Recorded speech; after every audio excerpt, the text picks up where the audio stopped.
gambaran tentang sirat. Sirat ini adalah istilah yang digunakan di dalam agama kita, sesuatu yang dibentangkan di atas neraka. Nanti di mahsyar pada saat timbangan amal sudah selesai dan orang-orang kafir sudah dilempar ke neraka, tinggal yang ada di situ di tempat timbangan adalah orang-orang beriman.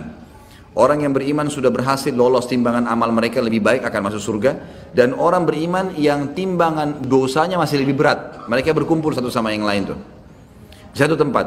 Maka pada saat itulah dibentangkan sebuah jalan di atas neraka, dibentangkan di atas neraka. Kemudian itu yang dikenal dengan sirat. Jalan ini berbeda teman-teman sekalian, bukan jalan biasa, jalan yang sangat licin, gelap, dipenuhi dengan besi-besi tajam yang akan menyentuh tubuh orang-orang tertentu. Di kiri kanan sirat akan ada malaikat yang siap untuk memotivasi orang-orang beriman untuk lewat. Yang sisi yang kanan, sisi yang kirinya akan menjatuhkan orang yang layak untuk jatuh.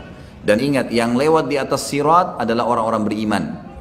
Tapi dua golongan, orang beriman yang lolos masuk surga karena di ujung neraka ada surga. Nanti setelah ditimbang amal kita akan lihat surga tuh, tapi jauh.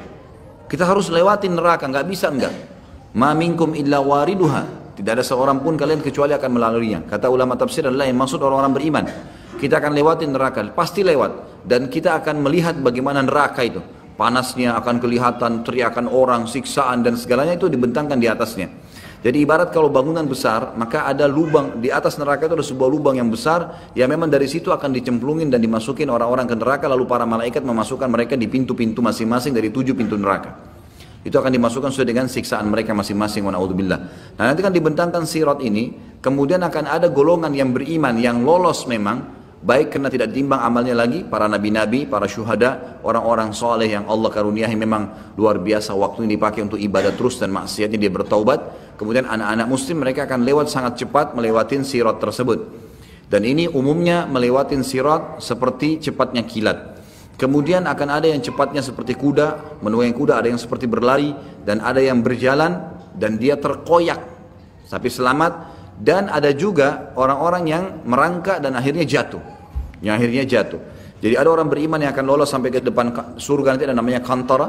Dan ada orang-orang beriman yang tadinya memang beriman, tapi mereka dosanya lebih besar, harus lewat neraka dulu. Mereka juga melewati sirat, tapi ini akan jatuh terlebih dahulu. Termasuk nanti akan ada orang beriman yang misal dosanya 100.000, pahalanya 100.000. Lalu Allah Azza wa Jal bantu dia, ya, disucikan, dihilangkan beberapa dosanya sehingga amal solehnya lebih banyak. Nah, dosa yang dimaafkan oleh Allah Subhanahu wa Ta'ala ini sudah cukup untuk mengkoyak tubuhnya dengan besi yang tajam di sirat. Dia akan selamat tapi akan terkoyak. Itu semua punya dalil. Kita akan jelaskan dalilnya. Dimulai dari surah Yasin ayat 66. A'udzubillahi minasyaitonirrajim. Walau nasya'u latamasna 'ala a'yunin fassabaqus sirata fa anna yubsirun. Allah menceritakan tentang sirat itu. Jikalau kami menghendaki, pastilah kami hapuskan mata mereka, lalu mereka berlumba-lumba mencari jalan, maka bagaimana mereka bisa melihatnya? Saksi bahasan fastabaqus sirat. Pada saat mereka mau lewatin sirat, Allah Subhanahu wa Ta'ala bisa hilangkan pandangannya. Sebagian ulama tafsir mengatakan dimaksud adalah mereka gelap, tidak bisa lihat sirat itu. Sebagaimana dijelaskan dalam sebuah hadis, sirat adalah jalan dibentangkan di atas neraka Jahannam. Allahu a'lam berapa panjang, karena neraka Jahannam ini luar biasa luasnya. Dan itu gelap dan sangat licin. Kita dengarkan penjelasan Nabi SAW di dalam hadis yang cukup panjang. Hadis ini riwayat Imam Muslim. Abu Hurairah meriwayatkan sabda Rasulullah SAW, Allah akan mengumpulkan manusia lalu kaum mukminin berdiri hingga surga berada di dekat mereka, kelihatan surga. Ini orang mukmin yang lolos masuk surga nanti, atau ada orang mukmin yang masuk neraka dulu, semuanya akan berdiri hingga surga berada di dekat mereka atau kelihatan oleh pandangan mereka. Lalu mereka mendatangi Adam seraya mengatakan, wahai bapak kami, mohonlah kepada Allah agar dibentangkan surga, bukakan surga itu. Ada jalan sebagai sana, tapi tidak bisa. Mereka lihat sekitarnya nggak ada jalan. Ini neraka, harus dilewati neraka baru sampai ke surga. Maka mereka berkata semuanya, wahai Adam, engkaulah bapak kami, bukakanlah surga untuk kami. Ya. Artinya minta kepada Allah agar dibentangkan surga dibuka dan kami bisa jalan menuju ke sana. Adam alaihissalam menjawab, tidakkah yang mengeluarkan kalian dari surga melainkan karena bapak atau dosa bapak kalian Adam? Aku tidak berhak untuk hal itu. Pergilah kepada anakku Ibrahim Khalilullah. Beliau pun melanjutkan, kata Nabi SAW, maka Ibrahim mengatakan, aku tidak berhak akan hal itu, aku hanyalah khalil, kekasih semasa di dunia, tapi di akhirat tidak. Cobalah pergi kepada Musa yang diajak berbicara oleh Allah secara langsung. Mereka pun mendatangi Musa AS, maka ia mengatakan, aku tidak berhak akan hal itu, pergilah kepada Isa, kalimatnya Allah dan ruh darinya, karena tidak ada sperma, tapi langsung menjadi manusia, maka dikatakan ruh dari Allah Isa alaihissalam. Isa mengatakan, aku tidak berhak akan hal itu. Akhirnya mereka mendatangi atau datang kepada Muhammad SAW, maka beliau diizinkan, serta amanah dan kasih sayang didatangkan. Lalu keduanya berdiri pada dua sisi sirat, sebelah kanan dan sebelah kiri. Orang yang pertama dari kalian berjalan seperti kilat. Abu Hurairah mengatakan, aku mengatakan ayah dan ibuku sebagai tebusannya wahai Rasulullah. Bagaimanakah jalan seperti kilat itu? Golongan pertama yang lewat itu akan seperti kilat, dan ini para nabi-nabi, para syuhada, ya, orang-orang pilihan yang masuk surga tanpa hisab, termasuk anak-anak muslim yang meninggal sebelum balik, mereka akan melewati sirat seperti kilat. Abu Hurairah bertanya memastikannya, Rasulullah, bagaimana sih jalan seperti kilat itu? Saya ingin memastikan gitu.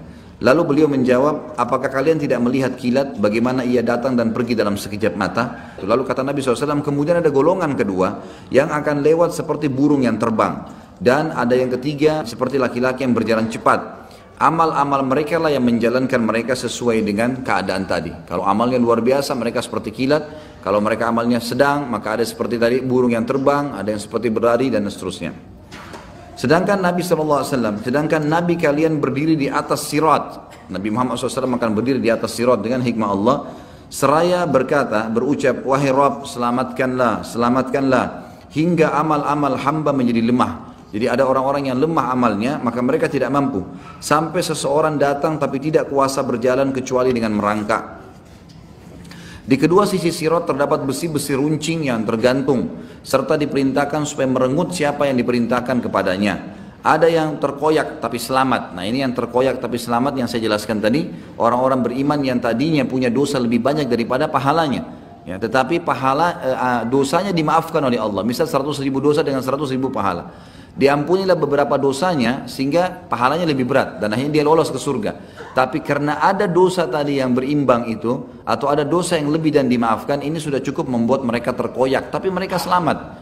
Terkoyak dalam arti kata mereka luka dengan besi-besi yang tajam. Wa na'udzubillah. Mudah-mudahan tidak termasuk ini, ya, kita termasuk orang-orang yang awal masuk surga tanpa hisab. Dan ada yang terjatuh dalam neraka dan akhirnya ada yang terjatuh karena dosa mereka sendiri. Demi zat yang jiwa Abu Hurairah berada di tangannya. Ini Abu Hurairah menyampaikan tentang pemahamannya dari hadis Nabi SAW. Demi zat yang jiwa Abu Hurairah ada dalam tangannya, sesungguhnya dasar neraka itu sedalam 70 musim atau 70 tahun. Hadis ini riwayat Imam Muslim. Dari hadis ini kita ambil pelajaran bahwasanya nanti Nabi Muhammad SAW selain memberikan syafaat kubra nanti di hari kiamat untuk Allah datang mengadili manusia, ternyata ada syafaat yang lain di mana Nabi SAW akan diberikan oleh Allah Subhanahu Wa Taala untuk memohon agar dibentangkan jalan sirat di atas neraka dan manusia akan melewatinya, khusus orang-orang yang beriman, baik yang selamat ataupun orang-orang yang akan masuk ke dalam neraka dulu. Riwayat yang lain adalah riwayat Tabarani dengan sanad hasan. Ibnu Mas'udin radhiyallahu anhu mengatakan, sirat dipasang di atas neraka jahanam seperti ketajaman pedang keras, licin lagi menggelincirkan. Di atasnya terdapat besi-besi runcing dari neraka yang menyambar. Ada yang berpegangan lalu jatuh di dalamnya dan terpelanting. Di antara mereka ada yang berjalan seperti kilat dan tidak lama kemudian ia selamat. Ada yang seperti kuda yang berlari. Ada juga orang yang seperti manusia yang sedang berlari. Kemudian ada seperti pria yang sedang berjalan. Kemudian yang terakhir dari mereka adalah orang yang diberi isyarat, ya, yang diberi isyarat oleh neraka. Maksudnya adalah neraka akan dekat sekali dengan dia sehingga dia bisa merasakan panasnya sambil merangkak. Dan akhirnya dia terjatuh di dalamnya karena masih ada dosa tertinggal, hingga Allah memasukkan orang-orang yang lolos ke surga dengan karunia dan rahmatnya. Hadis ini melengkapkan hadis yang sebelumnya tentang masalah, ya, bagaimana orang-orang melewati sirat nanti akan lolos ke surga sampai hisab, dan juga orang-orang yang harus melewati neraka dulu.